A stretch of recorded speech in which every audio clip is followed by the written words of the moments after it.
Njuguna has reaffirmed confidence in the nation's economic progress, emphasizing its upward trajectory, addressing the joint national executive retreat and parliamentary group consultative meeting in Naivasha. Professor Njuguna highlighted the recent strengthening of the Kenya shilling against the dollar as indicative of the country's evolving economic landscape. The Treasury CS credited the 4.6% growth in Kenya's economic performance in Q4 of 2023 to the effective policies enacted by the Kenya Kwanza government. And as Paul Kirobi now reports, President Dr. William Ruto has urged the national and county governments to collaborate to better the economy.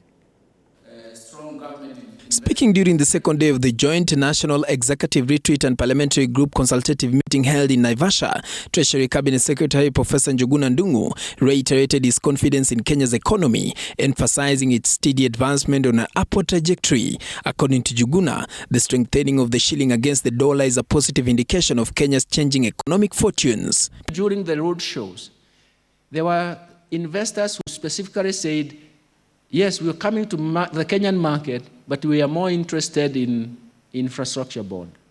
And we are also looking for future bonds. So foreign FDI flows, we also see it putting pressure on the exchange rate to appreciate. And for us, it's going to be positive. They have now made sure that there will be no time that Kenya will be expected to pay $2 billion in one go. So that we must reorganize ourselves so that we always know that there is no perception that will be created that Kenya is in danger. Professor Njuguna took the opportunity to instill hope in Kenyans while calling for collaborative efforts to further enhance the country's economy. According to Njuguna, investors are showing interest in infrastructure projects, underscoring the importance of cooperation between the national and the county governments. And for us, it's something that had given us some sleepless nights. Your Excellency, I think we can actually talk about a story that has come out very well. But it's also telling us if we trust the market in the right should I say, at the right day is when market is also responsive to listen to your story. On his part, President William Ruto said it is important for the national and county governments to collaborate to strengthen devolution, noting that this will improve service delivery, noting that he is committed to working with all governors, regardless of their political affiliations, to foster inclusive growth and development. We don't take it for granted that there is a working relationship that is not toxic, that is not hostile between us.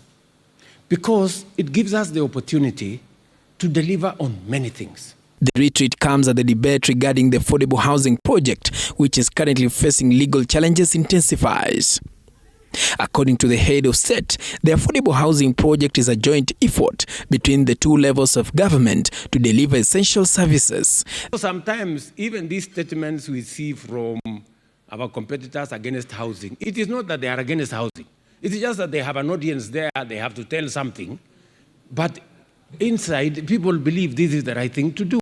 The chairperson of Council of Governors, Anne Waiguru, has urged governors to avoid public conflicts and remain focused on development agendas. The retreat provided an opportunity for the government to assess achievements made over the last 17 months and consolidate progress. If you're given a portfolio that you think, especially if you've come from politics, that you're not going to the ground, that maybe it is limiting you, let me urge you, please resist. Paul Kirobi, TV 47.